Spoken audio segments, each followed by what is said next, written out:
আসসালামু আলাইকুম। 10 মিনিট স্কুলের পক্ষ থেকে সকলকে স্বাগতম। আশা করি সকলে ভালো আছেন। আলহামদুলিল্লাহ, আমিও ভালো আছি। নবম ও দশম শ্রেণীর গণিত অনুশীলনী 3.5। গত ক্লাসে আমরা 18 নং পর্যন্ত আলোচনা করেছিলাম। আজ আমরা 19 নং থেকে আলোচনা করব ইনশাআল্লাহ। একজন মাঝি দাঁড় বেয়ে 15 কিমি যেতে এবং সেখান থেকে ফিরে আসতে 4 ঘন্টা সময় লাগে।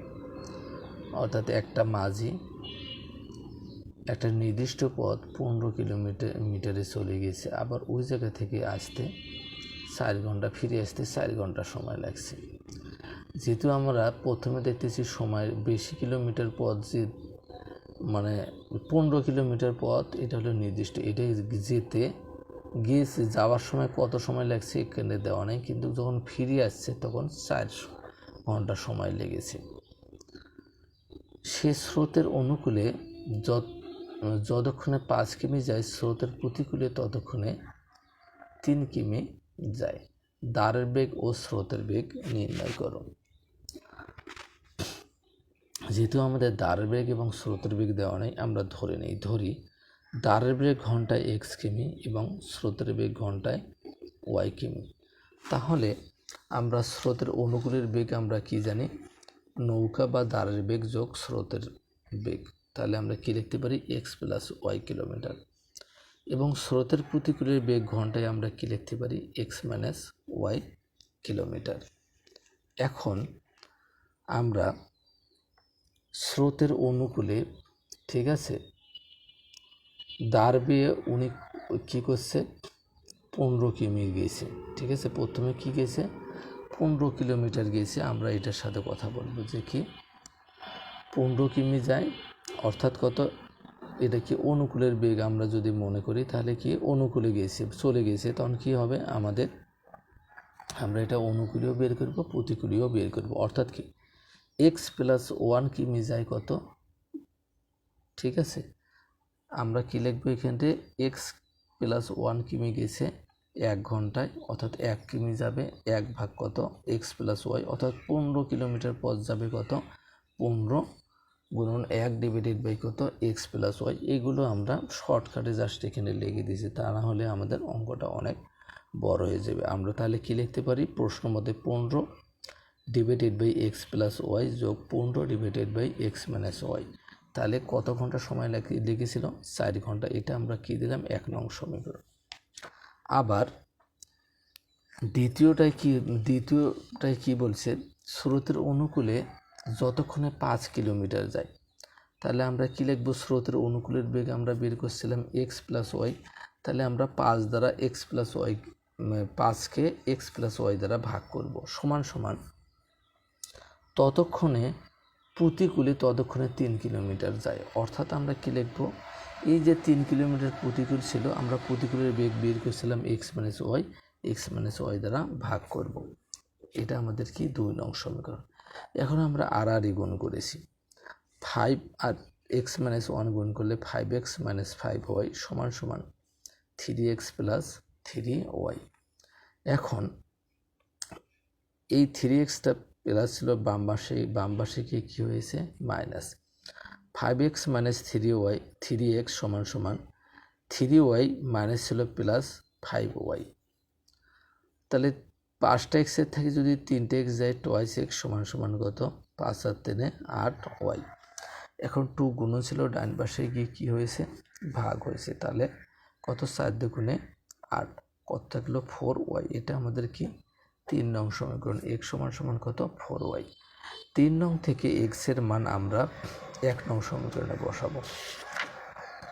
যদি 1 নং সমীকরণে বসাই, 15 ভাগ x এর মান 4x + y প্লাস 15 ভাগ x এর মান 4x - y সমান সমান কত? 4।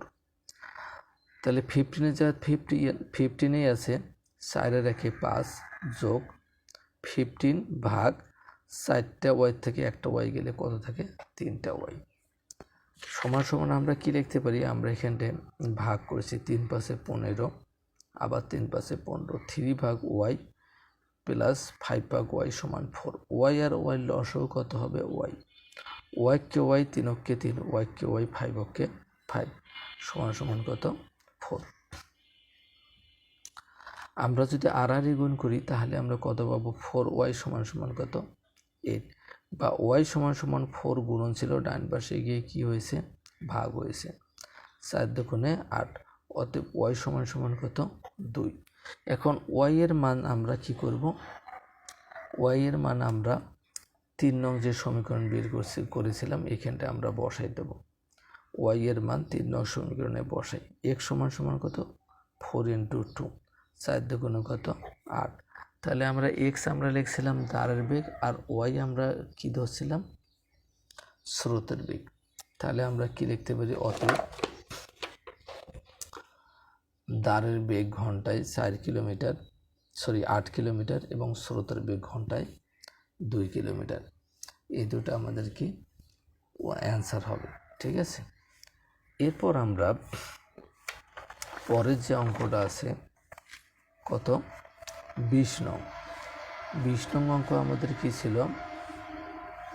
20 নং অঙ্ক ছিল আমাদের একটি চৌবাচ্চার 2টি নল যুক্ত আছে। প্রথম নল দ্বারা চৌবাচ্চাটি T1 মিনিটে পূর্ণ হয় এবং দ্বিতীয় নল দ্বারা চৌবাচ্চাটি T2 মিনিটে খালি হয়। এখানে লক্ষ্য করতে হবে, একটা দ্বারা পূর্ণ হয়েছে, একটা দ্বারা খালি হয়েছে।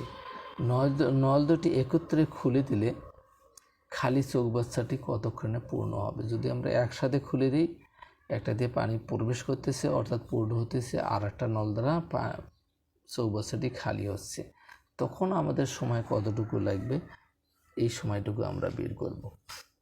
প্রথম নল দ্বারা T1 মিনিটে পূর্ণ হয় একটি চৌবাচ্চা, অতএব 1 মিনিটে পূর্ণ হবে কম, তাহলে কি লিখব? 1 ভাগ কত? T1 অংশ।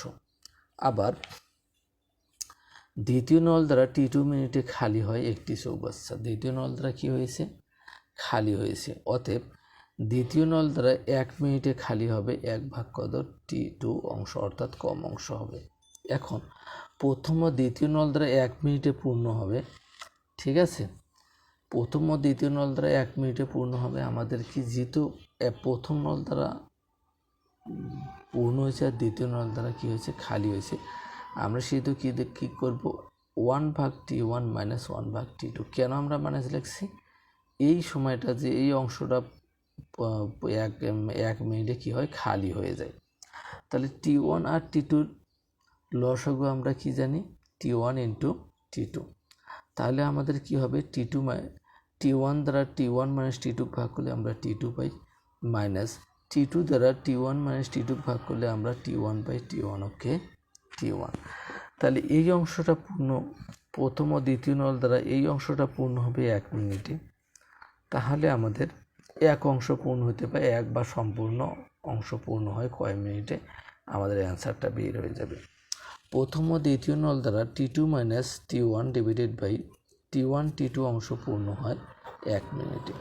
অতএব প্রথম ও দ্বিতীয় নল দ্বারা এক অংশ পূর্ণ হবে 1 গুণন, যেহেতু কম সময় অতিবাহিত হবে তখন কী হবে?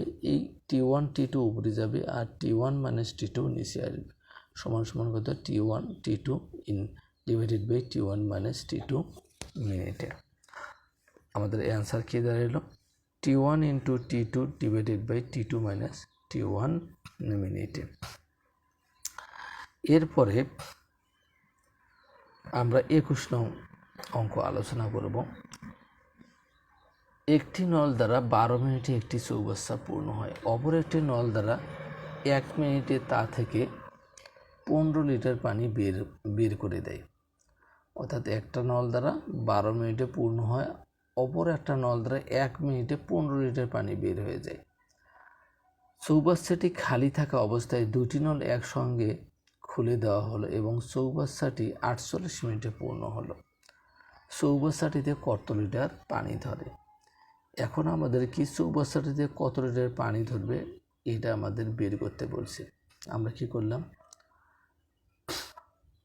ধরি প্রথম নল দ্বারা প্রতি মিনিটে x লিটার পানি প্রবেশ করে এবং চৌবাচ্চাটিতে মোট y লিটার পানি ধরে। আমরা ওয়াইয়ের মান বের করলে আমাদের কি কত লিটার পানি বের হয়ে যাবে, তখন আমাদের উত্তর বের হয়ে যাবে।